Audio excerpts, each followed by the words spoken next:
It's our weekly sports episode. Well, you might as well call it our infamous podcast about sports and stuff. Where on this podcast, you get to hear a little bit of information about what's going on in the sports world, what's going on in the video game world, a little bit of the technology information, get a little bit of a music knowledge chat. Two of our personal faves that we do on the show, the artist spotlight, and of course the infamous ass of the week. So stick around. You might actually enjoy the episode.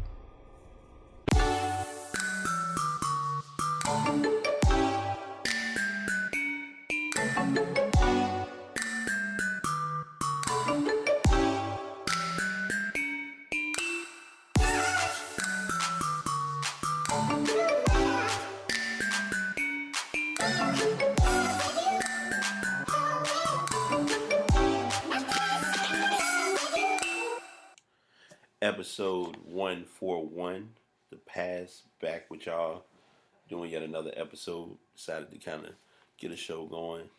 Been a little, not 100%, kind of wanted to have a chill day, but of course, when you're doing a show, you have to kind of stick to your word and your plan and and providing content for your listeners. And of course, with no exception, that's the goal and that's the objective here with the show. I'm your host, BT. My co-host will be, I will have no co-host today. Decided to kind of run solo on this episode. There's a lot to get into. We're gonna definitely get it started. Before we continue, episodes are uploaded each week to Spreaker.com. So if you want to check out any previous episodes, Spreaker.com/Brite Podcast. And these episodes are recorded using the Blue Yeti microphone. If you are looking to check out any shows, you can go to iHeartRadio, Stitcher, Google Music, Pod. Let's see, Pod Effects or Pod Overcast. I'm trying to get everyone to remember that it's not, you don't have to have iTunes to listen to the shows. So I know that's kind of an assumption, but there are other sites or sources that can be used to listen to any of the episodes for the Pads podcast. Um, like I said, it's quite a bit to get into. Not gonna really bore y'all with a lot of intro and irrelevant detail. We'll just kind of jump into it and get it started. First things first, we do have our weekly picks to kind of give everyone an update because I usually like to make sure that I keep everyone in the loop as to what's going on with that. Last week, both Dimitri and I had pretty solid weeks. For week 13, actually, week 13 I ran solo. Week 13 I was 11-5. I had a pretty good amount of picks handled pretty well. Week 14 we did those together. They're finishing up now, or most of those matches are finishing up now. I'm gonna try to knock out and talk about as many of them as I can. Currently, before we get into the games that are going on today, we'll kind of get into the backstory from Thursday night's game between Atlanta and New Orleans. It was kind of almost a tale of two halves. Even with Matt Ryan throwing a lot of interceptions, they were able to do the unthinkable, and they did beat New Orleans. So that kind of put a pretty pinch on things as far as the NFC South goes. So we'll be definitely keeping an eye on that. Carolina did win today. As of right now, Tampa Bay is still in the hunt, but it's kind of one of those, they're in the hunt, but they have to have a lot of scenarios come into play in order for them to have a spot. It's mainly been in the nicest way possible. It's been a pretty chill, steady season with most teams. The Browns almost made a bit of noise today in their matchup against Green Bay. Green Bay is in the post Aaron Rodgers era, so you can say. But it did go pretty well for the most part. The Giants are proving that life without their coach and their GM is a change, and we'll get into that story in a little bit. And Eli is their guy, but Eli is not reliable as expected, and again, I'll address that in that story. Trying to see what other matchups that I want to get into before I forget that have occurred during this week's scheduled matchups. Right now, the Jags are playing pretty strong against Seattle. There are 2 games remaining, which will come on later on. Uh, Dallas did what they did. San Fran surprisingly beat Houston, which was unexpected, but it went the way it did. The Bears showed up, which was a shocker, and the Jets got blanked. So that's kind of the nicest discussional way of addressing most of the games that were played on today. So we'll get into Week 15 matchups, which are next week, or rather, I'll be getting to those matchups. Um, gonna go ahead and just go down the list and talk about each matchup, who I think will win. Not really gonna give extracurricular extreme details, and then we'll jump right into the next set of topics. Um, so our first matchup is Broncos at Colts. Going Broncos on that one. Chicago at Detroit. Chicago coming off of a big win this week. I'm actually gonna pick Chicago for that one. LA Chargers against Kansas City. Kansas City is kind of turning that gear as expected. I know my co-host mentioned that last week. Kansas City, I'll be picking them for that matchup. Houston at Jacksonville, seeing how Jacksonville is playing, and Houston coming off of a bit of a loss. Going to take Jacksonville. They're kind of the favorite from their division, so that's a good thing. Um, Ravens at Browns. Browns showed a little bit of sign of promise or hope to some people, to some individuals, but it's the Browns, so I'm still picking the Ravens. The Ravens are playing later on tonight, so we'll see their true matchup as far as the defensive prowess against the Steelers. Green Bay at Carolina should be a good game. Green Bay's trying to, make a mark, but I'm still gonna pick Carolina, not just being biased, but just reality. Miami at Buffalo, still gonna keep the realistic option. Looking at Buffalo for that matchup. Cincinnati at Minnesota. No surprise there, picking Minnesota, even with them losing today against Carolina. Philadelphia at Giants. Philly's in their game now. It's a very close game. So I'm watching that, kind of not being too highlight oriented, just watching it as I can. But I'm going to pick Philadelphia for that one. The Giants did just lose another matchup. Arizona at Washington. Going to go Arizona, believe it or not. Jets at New Orleans. New Orleans has been New Orleans this year. I mean, they lost to Atlanta, but still going to pick New Orleans for that matchup. Rams at Seattle should be a good matchup, with the Rams in the playoff hunt for the most part, and Seattle mainly trying to fight to secure a wild card spot, between securing a wild card spot as well as maintaining a spot in their division. So I will pick the Rams for that one. Tennessee at San Francisco. San Fran, yes, you did your job. You won a game, but I'm actually going to pick Tennessee for that one. New England at Pittsburgh might be game of the week. Possible AFC Championship matchup. Yes, I said that first. There might be no surprise on that. I'm probably going to be the wild fool to think otherwise, and it's probably might surprise some people. I'm actually going to pick Pittsburgh for that game. Continuing with the matchups, going into the late games. Dallas at Oakland. Should be Dallas. Dallas is kind of hitting that stride. They're above 500 now. I mean, they're not really fighting for playoff position per se, but if teams lose or some scenarios kind of play out in a random sense, they could make the playoffs, but it's a long stretch. And the Monday Night Football game, Atlanta at Tampa Bay. Tampa Bay's been pretty Tampa Bay-ish this year, so I'm going to pick Atlanta for that one. So those are my picks this week. I will have those, as I say all the time, I'll definitely write them out, have them shared with the masses, and definitely will get that queued up for the next week's show to give you all the overall standings between those matchups, as well as what's coming up for Week 16, and as we get down to the end with those last couple of games and teams trying to fight for those obvious 6 spots in the playoffs. Now we have a story that hit the news and hit the waves, but it was a weird transpiring event. If you did listen, or if you may or may not have been aware, Eli Manning's starting quarterback streak was ended, and it was ended in a weird sense. And after it was explained to me, it actually was a unique way of how it ended. Eli was given the option to still continue his streak, but his option was that he wanted to play the full game. He was initially suggested to play the first half and would be benched the second half, and he didn't want to play that way. He looked at it as, if I'm not playing the full game, I don't want to play. So they mainly said, okay, you want to be starting or playing for that matter, and they mainly gave it to Geno Smith. In hindsight, it affected Geno Smith. Geno Smith did, well, not affected him, but his father received death threats because of Eli not starting, and it just kind of turned into a messy situation with the Giants.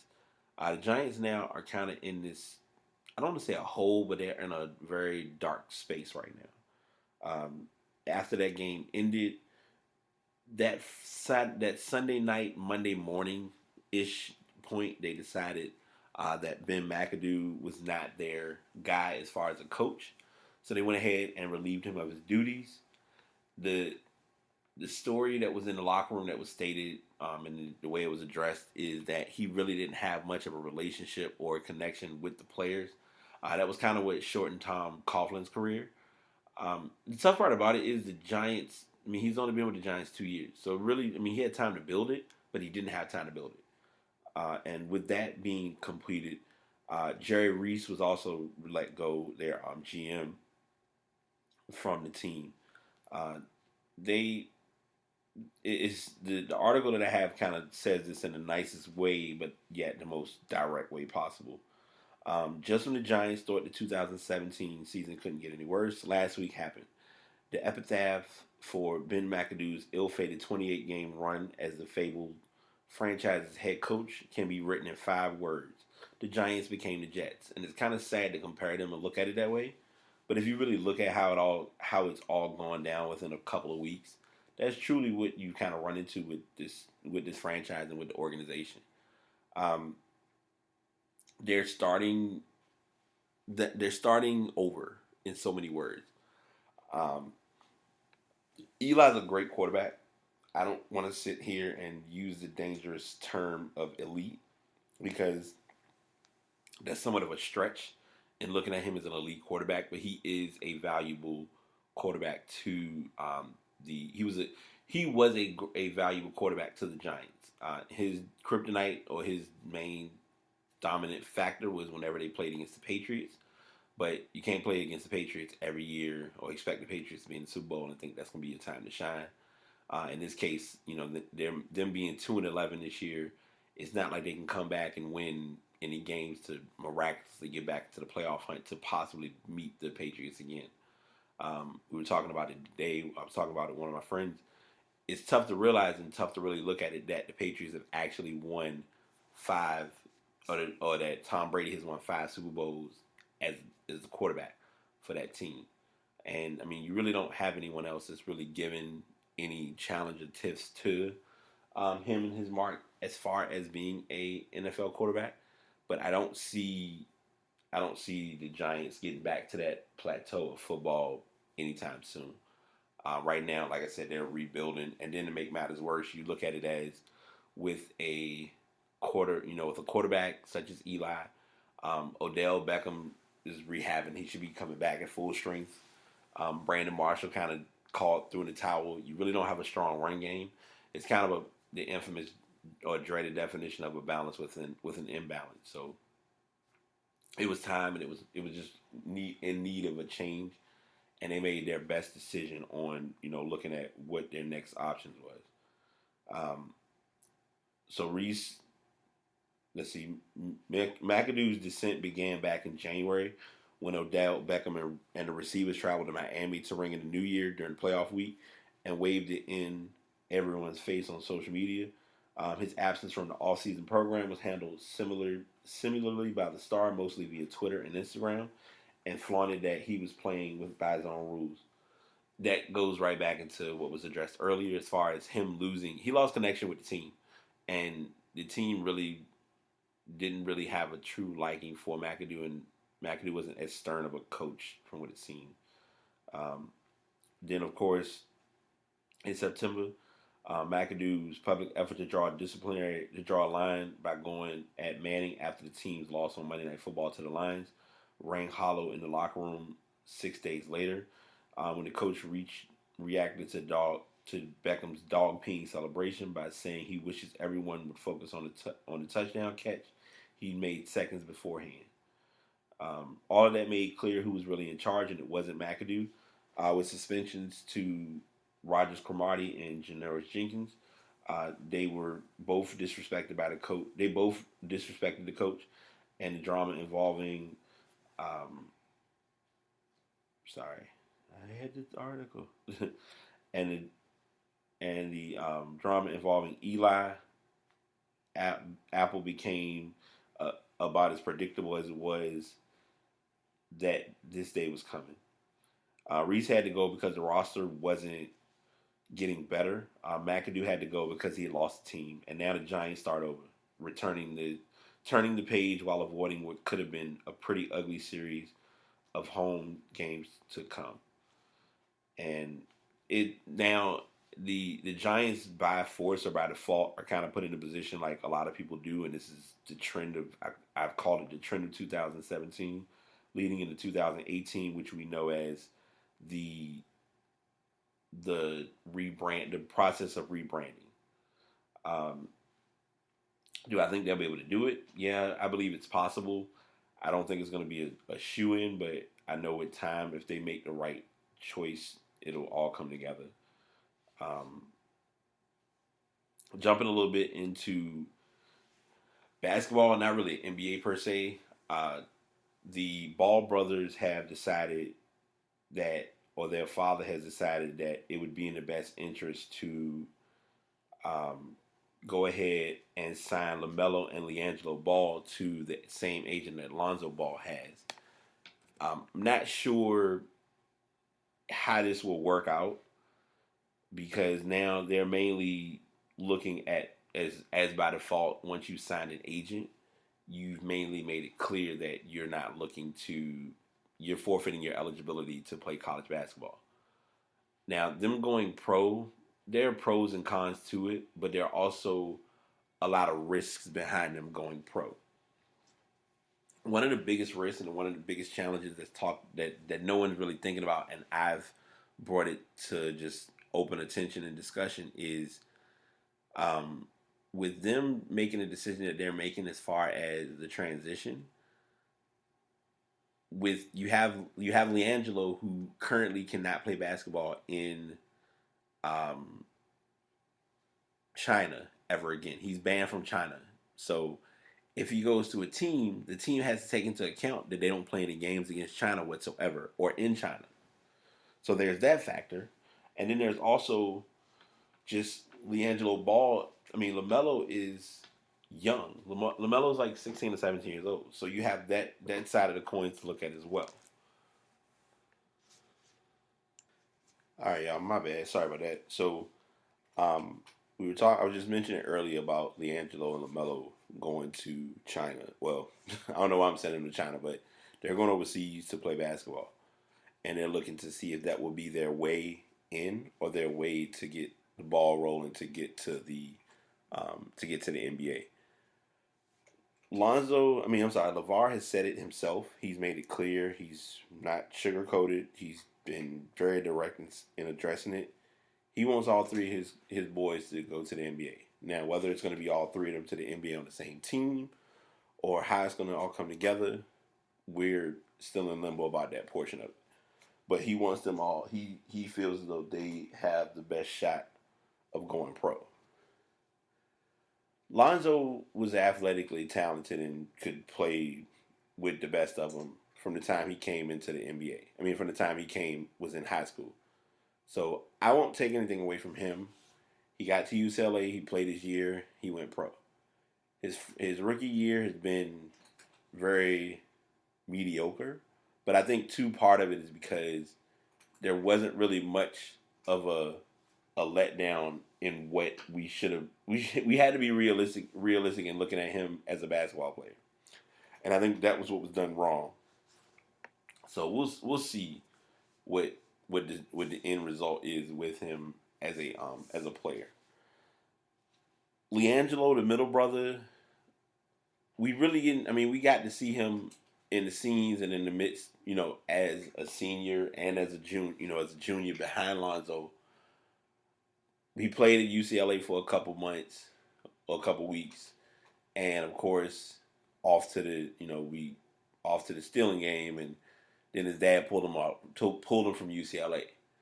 LaMelo, on the other hand, is the most unique out of the three because there really isn't much of a resume he has other than his freshman year when his oldest brother was a senior, his sophomore year when his middle brother was a senior, and then he went to AAU, and now it's just a matter of him trying to make his mark and stand out in the best way possible.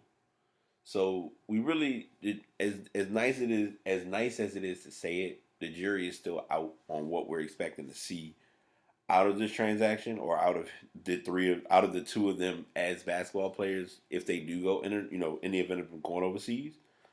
Um, so just to kind of give a brief description, LiAngelo and LaMelo have signed with Lonzo's agent and have forfeited their high school and collegiate eligibility.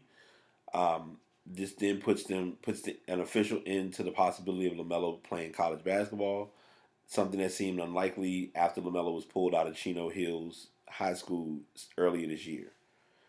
LaVar told ESPN that he wants them to go somewhere where they will play them together on the court at the same time.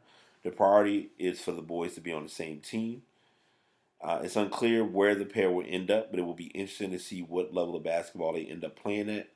LiAngelo would have been somewhere at the end of UCLA's rotation, even if he had played this year. Based on being 6'5", he was a stretch. He was kind of considered a stretch four, more of a three, and LaMelo is more of a point guard that was still trying to grow and develop into the game he was gaining.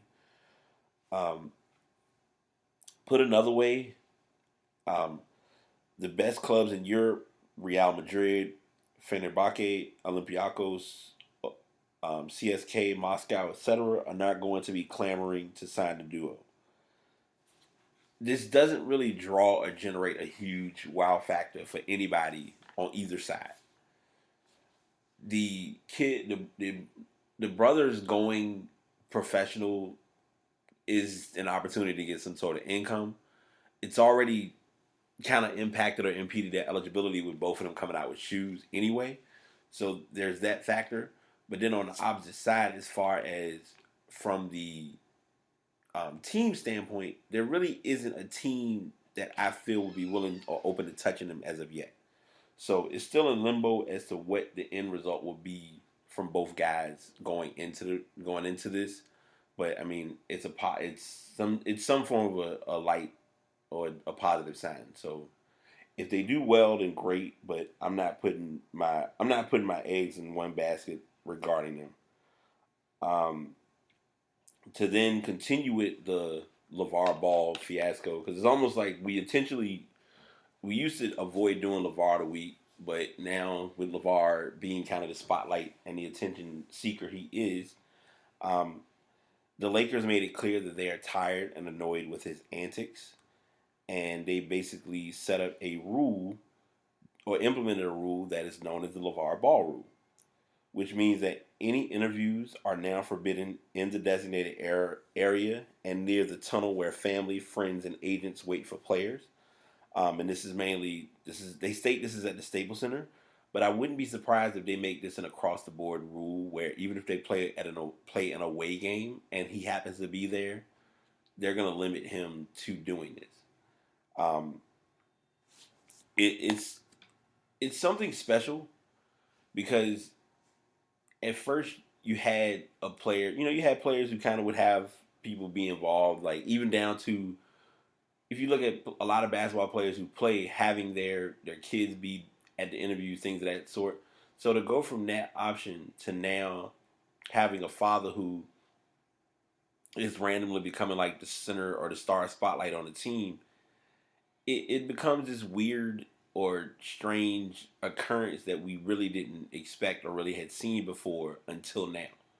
So now that we're witnessing and experiencing it, I don't want to say it's not that we don't have a choice, because we do, but I feel like the league is kind of being forced to be put in a position of, okay, we need to do something to tame his antics and his crazy ways, because it's just unnecessary. It's become unnecessary.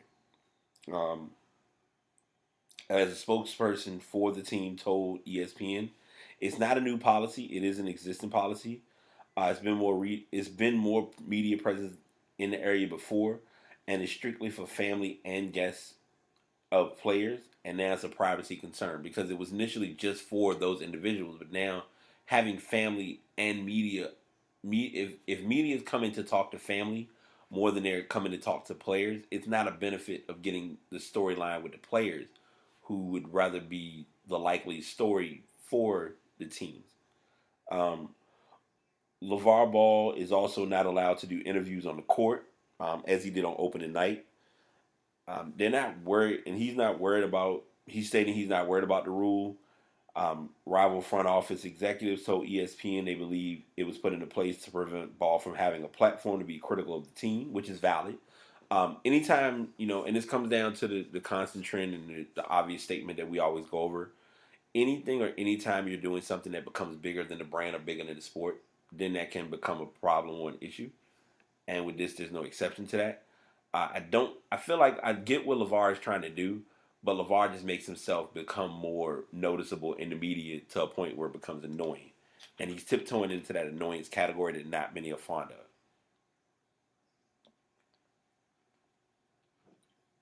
Do I think it will help or benefit him in the long haul? I have no idea. I just think it's going to be an entertaining scenario to have to see what the next steps are with LaVar Ball as far as a person of the sport, because it's like he's not part of the sport, but he's become part of the sport thanks to this. Um, we didn't. I didn't have this as an initial topic, but I'll add it. It will be implemented because I was going to address it. Um, we did have a winner be stated for the Heisman Trophy. There were three finalists who were going for the trophy: um, Lamar Jackson and just make sure I get the correct names.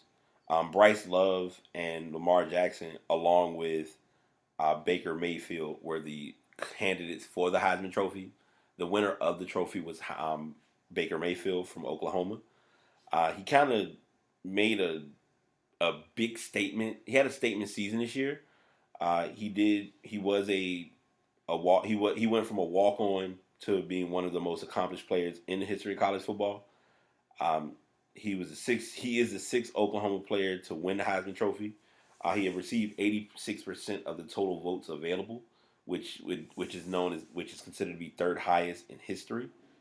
Um, he's the first Heisman winner to begin his career as a walk-on since athletic scholarships started, and he choked back. He was emotional, but he was kind of torn and just kind of relaxed in his approach of everything, and being a fan of playing the sport. So shout outs to Baker Mayfield for winning. And my neighbor's cat making her presence known as usual. Um, Quite a bit of more. There are some other stories that did come up, and it's kind of an ironic story because we did have with Oklahoma having that be their peak point. Oklahoma did run into a low point on their end, as far as with a running back, Rodney Anderson. He was accused of rape, and there was an order of protection filed against him. He is the Oklahoma running back. The woman did file an emergency order of protection against him back on Monday, stating that he had raped her back on November 16th. They did provide a full statement. If you go to the link that's shared, it will go over the information related to that. There haven't been any charges filed against Anderson currently in regards to that. The woman did also state that she tried to get away and put her clothes on, and Anderson followed her and asked her what she was doing. She then added that the alleged encounter happened after she had been drinking at the bar, and Anderson's friends, quote unquote, were insistent that he take her home, according to Trotter.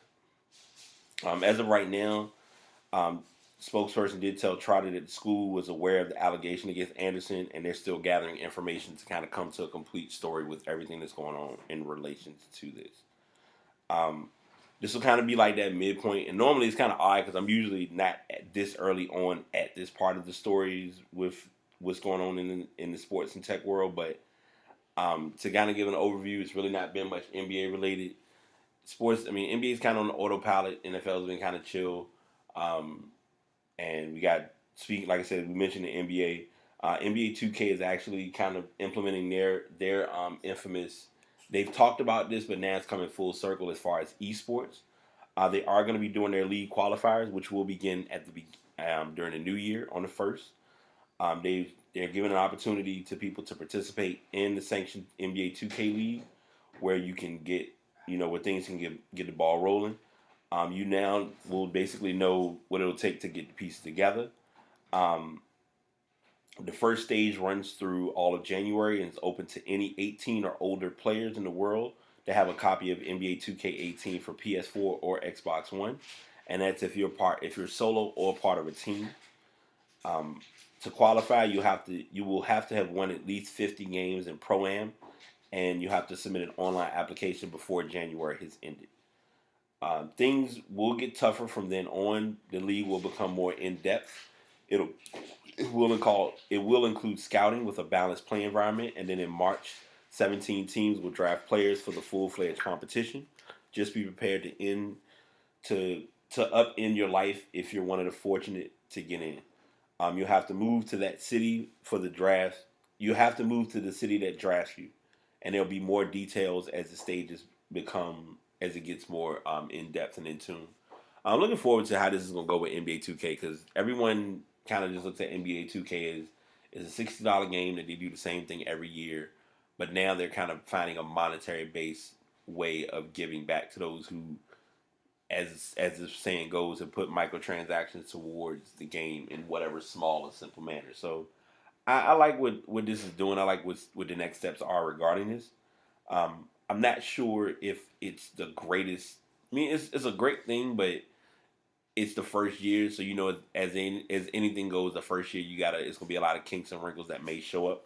But it's just a matter of how they specifically deal with those. Um, Another story related to 2K before I go into that story because I want to make sure I address this.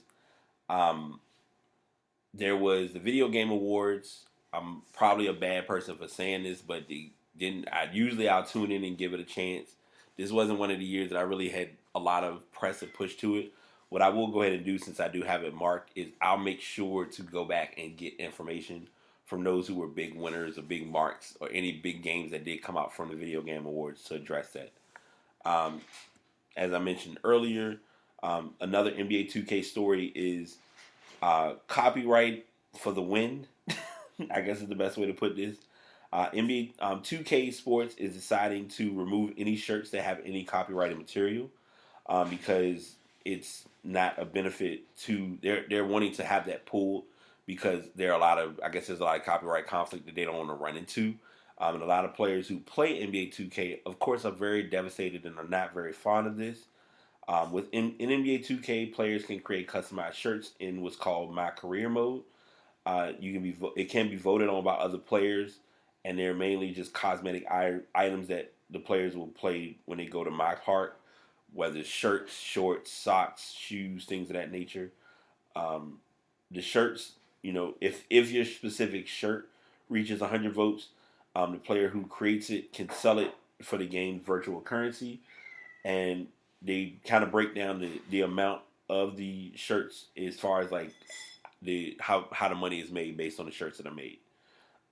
Players on Reddit and YouTube are saying that both shirts they've created and shirts they have purchased are being removed from their inventories. One of the players did reach out to Kotaku.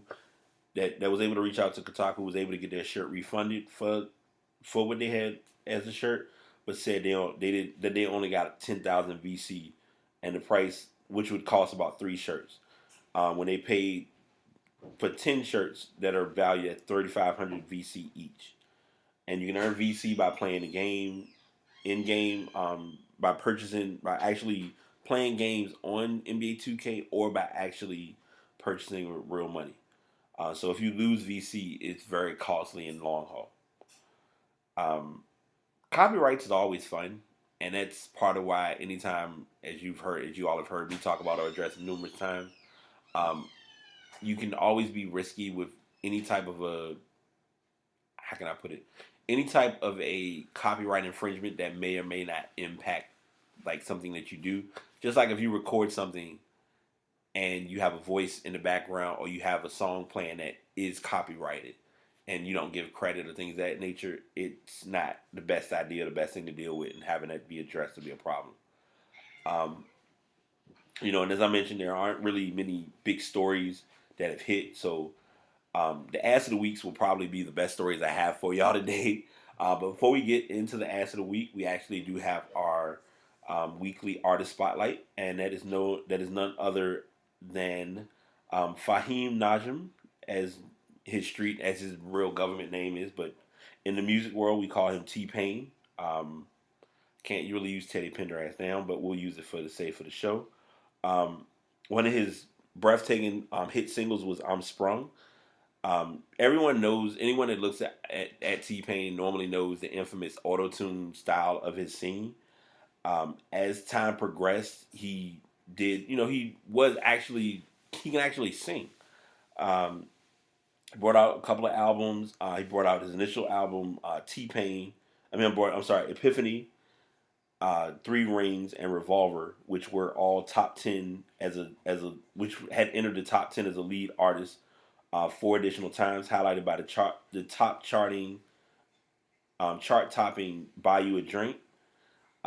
Through assets and songs such as Chris Brown's "Kiss Kiss," Kanye West's "Good Life," Jamie Foxx "Blame It," and Pitbull's "Hey Baby, Drop It on the Floor," his name was either near or at the top position of even greater frequency. Uh, Additionally, "Good Life" and "Blame It" made T Pain a two-time Grammy Award winner. And then after 2014's compilation "Happy Hour: The Greatest Hits," T Pain then promoted his fifth album entitled "Stoicville," which but by mid 2017 he had released only singles, and then he did collaborations with Juicy J, Lil Yachty, and Young M.A. And he recently just brought out an album which I didn't even know about called Oblivion. So if you have not had a chance to listen to Oblivion, please check it out. That's kind of the main reason why I kind of got pulled into having him as artist spotlight. The ironic part about it too is, and a lot of people didn't notice, this is like some information that a lot of people's childhood got burned and spurned. There's a song in the song he does, "I'm gonna buy you a drink."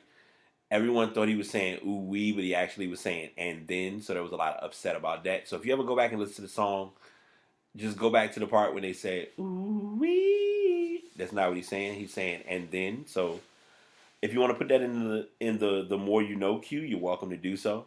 But that is the artist spotlight to this week is T Pain. Um, two Normally I usually stay away from local stories as being ass of the week, but then a lot of times some people make it easy to just make themselves ammunition for just being derps and simps without trying. And this week was no exception.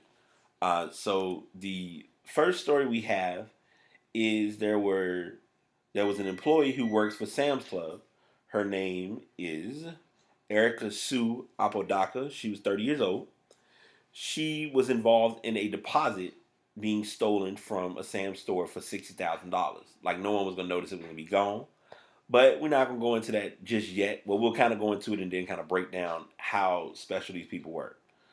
They initially began investigation and realized that one of the deposit bags was missing. They would then begin to go through some surveillance tape, keyword surveillance tape, to from inside the store. Store cameras revealed that an employee removed the money from the safe and took it to the family restroom before an armored vehicle picked up the deposit. You then continue on. There was an exchange between her and a male party. Let's see. There was an exchange between the two. Mrs. Apodaca removed the bag from the safe, took it to one of the family restrooms inside the store, and failed to return it back to the area where the armored car delivery service would pick up the bag. There was an exchange between the two, and the male party and female party later met both outside the parking lot. Both Apodaca and Lindenfeld were arrested Monday without indictment. Um, Apodaca was charged with felony embezzlement and conspiracy. Lindenfeld is charged with 2 felony counts of grand larceny and felony possession of marijuana with intent to distribute. The worst part about it, the money hasn't been recovered. So if you know anything that's going on with this, it definitely will be helpful to give back in that regard. But what I want to say about this is just logic and lack of logic in this whole circumstance. if you know you gonna do something stupid, don't do something stupid when there's a bunch of cameras around. Like that's just not logically gonna make sense in the real world. And there's no exception or no. I don't give any pardons to this whatsoever. For whatever reason, I guess they thought this was a cool thing or something fun to do. Like, hey, let's just see if we can get some money from Sam's Club. I mean, if you think a company that makes millions of dollars is going to notice $60,000 being missing, it's kind of not logically unrealistic to see that it wouldn't be known at some point that it happened.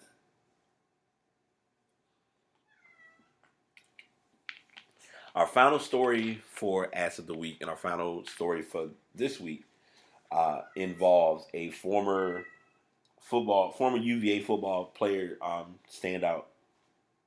He was sentenced on Wednesday to 40 years in prison due to a $10.5 million fraud lawsuit, or $10.5 million fraud that resulted in $9 million in losses to investors who many cases trusted him with their life savings. Merrill Robinson of Midlothian was he stood in court, and sometimes emotional hearing.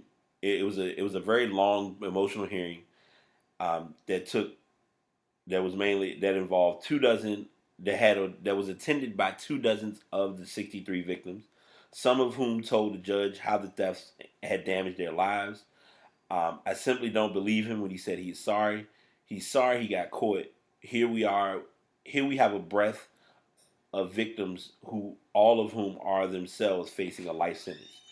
He noted that Robinson betrayed or misused family, friends, teachers, mentors, teammates, coaches, and fellow churchgoers. Robinson was to give an overall story. So I know a lot of you are probably listening to this and thinking, okay, he got 40 years. I'll go over and explain to you how much time he could have gotten. Robinson was convicted by a federal jury in August of 15 counts of conspiracy, mail, wire, and bank fraud and money laundering, and faced a maximum sentence of 330 years.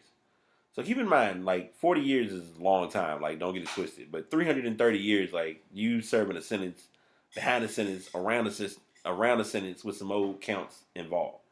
Sentencing guidelines, which did not bind Gibney, called for a prison term no higher than 24 years and 5 months. The sentence favored by prosecutors. Robertson's lawyers sought a 7-year term, the same that the government asked for Robertson's partner, Sherman Carl Vaughn Jr. of Blackstone. Um, Robertson, the son of a preacher, was a standout player at L.C. Byrd High School in Chesterfield County. He played at Fork Union Academy for a year and then was a linebacker for the Cavaliers. Excuse me. He and Vaughn, who was 46, the son of a former high school principal, created Cavalier Union Investments in early 2000. The scheme began earlier, while Robinson was a financial advisor at Merrill Lynch. Vaughn pleaded guilty and is facing up to 20 years when sentenced by Gibney later this month. The judge has given notice he may sentence over the guidelines in Vaughn's case. Something that someone said, and there's more information to the story. If you want to read the article, it's definitely gives kind of an A to Z as to what went on. There was mention, or there was a portion addressed of how he didn't get away with this. So I can't believe that they would give him such a lengthy sentence. I normally always, and this is probably gonna be my strangest closeout, but I always try to be transparent with y'all because y'all know I'm me and I can't change that. But you have to always remember you can control some things. You can be who you are. You have control over your actions from time to time, but you can't control the skin color. Bottom line, and in this case, there's no exception. I'm not sitting here saying that justifies what was done, and if other people have done worse, that they should get off with getting a slap on the wrist or whatever the case may be. But anything that's involved with federal is going to always end with a bad circumstance, and that's no exception with this situation. You know what I mean? He impacted a lot of people. It would be one thing if it was a couple of people. Like if any of you remember a couple of weeks back when we did the story about Lamar Taylor, which was in a similar circumstance, his story didn't turn out well either. But once you get involved with fraud, and once you get involved with money laundering, or you get involved with anything that impacts numerous people, and there's not a couple of dollars involved, it adds up. And there has to be some form of a justice or some form of an agreement to say, hey, let's not necessarily teach a lesson, but let's get this dealt with and addressed to make him, primarily to make an example, but also to let others know, like, this is not cool and it ain't something that you should just go around and get done.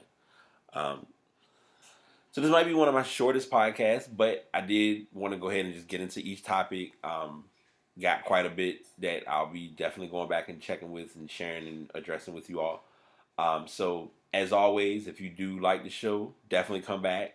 Always do a show every week. And we'll be having more fun with this as time progresses. And until next time, the Paz signing out. Take care. Did you make it to the end of the episode? If so, I do appreciate you listening and tuning in. These episodes get more and more valuable, and I do appreciate everyone taking time to sit down and listen to the episode. Whether you're actually listening to it once it's uploaded on Spreaker.com/Brate Podcast, or if you're downloading it and listening to it on your own convenience. If you want to check out any previous episodes, just check out that page.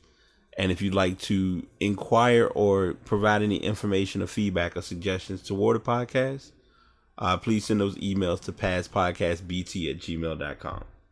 Thank y'all so much for tuning in. Enjoy your day. Have a good week and be positive.